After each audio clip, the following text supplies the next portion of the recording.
নমস্কার বন্ধুরা, eternal truth YouTube চ্যানেলে আপনাদের সকলকে স্বাগত। কমেন্টে লিখুন জয় শ্রীকৃষ্ণ। শেয়ার করুন প্রিয়জনের সাথে। চ্যানেলটিতে যদি নতুন হয়ে থাকেন সাবস্ক্রাইব করুন আরও নতুন নতুন গল্পের জন্য। আজকের আধ্যাত্মিক কাহিনী। আজ আমরা জানব যোনিতন্ত্রের রহস্য, শক্তির গোপন পথ। হিমালয়ের পাদদেশে একটি নির্জন আশ্রমে বাস করতেন এক তান্ত্রিক গুরু, মহাযোগী শিবানন্দ। তার কাছে বহু শিষ্য শিক্ষা নিতে আসত, কিন্তু তিনি সবাইকে গ্রহণ করতেন না, কারণ তিনি জানতেন তন্ত্র হল শক্তির পথ, আর এই পথ দুর্বল বা কামনাময় মনের জন্য নয়। একদিন এক যুবক অরিন্দম গুরুর কাছে এসে বলল, গুরুদেব, আমি যোনিতন্ত্র ও যোনি সাধনার রহস্য জানতে চাই।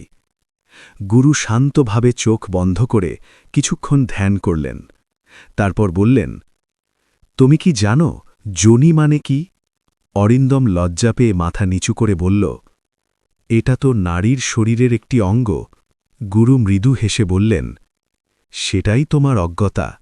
যোনি শুধু শরীর নয়, এটি হল সৃষ্টি শক্তির প্রতীক। গুরু বললেন, যোনিতন্ত্র হল এমন এক সাধনা যেখানে নারী শক্তিকে দেবী রূপে দেখা হয়।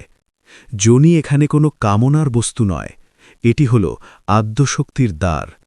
তন্ত্রে যোনিকে বলা হয় সৃষ্টি, শক্তি, মহামায়া।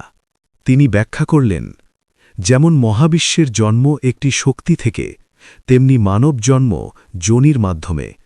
তাই তন্ত্রে যোনি হল ব্রহ্মাণ্ডের প্রতীক। অরিন্দম প্রশ্ন করল, তাহলে যোনি সাধনা কি? গুরু বললেন, যোনি সাধনা মানে হল নারীকে দেবী রূপে সম্মান করা, কামনা থেকে মুক্ত হয়ে শক্তিকে উপলব্ধি করা, নিজের ভিতরের শক্তিকে জাগ্রত করা। তিনি আরও বললেন, এই সাধনায় মূল বিষয় হল মন নিয়ন্ত্রণ। যদি কেউ এটাকে শুধুমাত্র ভোগের পথ ভাবে, তাহলে সে তন্ত্রের অপব্যবহার করছে। গুরু অরিন্দমকে নিয়ে গেলেন একটি গোপন মন্দিরে। তিনি বললেন, ভারতের কিছু স্থানে যোনি পূজার প্রাচীন প্রচলন রয়েছে, যেমন কামাখ্যা শক্তিপীঠ, অসম, কিছু গুপ্ততান্ত্রিক আশ্রম, নেপাল ও তিব্বতের কিছু তান্ত্রিক পরম্পরা। তিনি বললেন, এই পূজা সর্বসাধারণের জন্য নয়, এটি শুধুমাত্র সেই সব সাধকদের জন্য যারা আত্মসংযম ও শুদ্ধতা অর্জন করেছে। অরিন্দম বিস্মিত হয়ে জিজ্ঞেস করল, গুরুদেব, এই পূজার আচার কি? গুরু ধীরে ধীরে বললেন, যোনি পূজা মানে কোনো শারীরিক কাজ নয়, এটি সম্পূর্ণ আধ্যাত্মিক। আচারগুলো হল শুদ্ধি, শরীর ও মনকে পবিত্র করা; ধ্যান, দেবী শক্তিকে মনে ধারণ করা; মন্ত্রজপ, শক্তির মন্ত্র জপ করা; পূজা, যোনিকে দেবী রূপে কল্পনা করে পূজা করা; আত্মনিয়ন্ত্রণ, কোনো কামনা বা লালসা না রাখা। গুরুদেবের সতর্কবাণী। গুরু হঠাৎ কঠোর হয়ে বললেন, মনে রেখো অরিন্দম, যোনিতন্ত্র কোনো ভোগবিলাস নয়, এটি কোনো গোপন যৌন প্রথা নয়, এটি এক গভীর আধ্যাত্মিক পথ। তিনি বললেন, অনেকে এই তন্ত্রকে ভুলভাবে ব্যবহার করে। তারা কামনাকে আধ্যাত্মিকতার নামে লুকায়।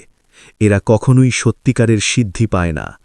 অরিন্দম বুঝতে পারল, যোনি মানে শুধু শরীর নয়, এটি হল মা, সৃষ্টি, শক্তি।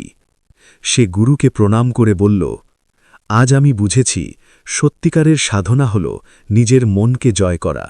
এই কাহিনীর মাধ্যমে বোঝা যায়, যোনিতন্ত্র সমান সমান শক্তির সাধনা, যোনি সাধনা সমান সমান আত্মজাগরণ, যোনি পূজা সমান সমান দেবী শক্তির আরাধনা। এটি কোনো শারীরিক বিষয় নয়, বরং অত্যন্ত উচ্চস্তরের আধ্যাত্মিক জ্ঞান।